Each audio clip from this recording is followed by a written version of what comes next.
মোটরের কানেকশন আমরা কিভাবে করি। তারের যে টার্মিনালগুলো সুন্দরভাবে কানেকশন দিতে হবে। এই নাটগুলো ফুল টাইট দিতে হবে যাতে লুজ না থাকে।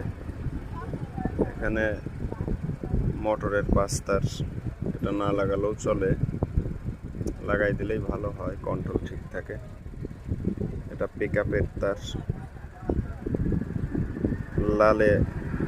লালের সাথে লাল, কালোর সাথে কালো, সবুজের সাথে সবুজ।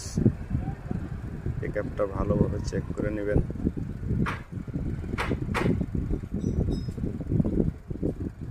এখানে যে 48 ভোল্ট আমরা নিয়েছি হচ্ছে এই চার্জার থেকে, 120 অ্যাম্পিয়ার 48 ভোল্ট চার্জার থেকে কারেন্টের মাধ্যমে নেওয়া হয়েছে।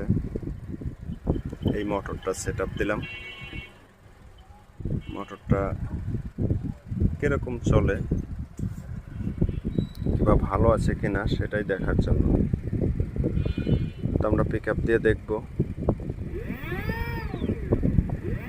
আলহামদুলিল্লাহ খুব ভালোভাবে চলতেছে, অনেক প্রেশার আছে। তা এভাবেই আমরা চেক করলাম, এটাই চেক।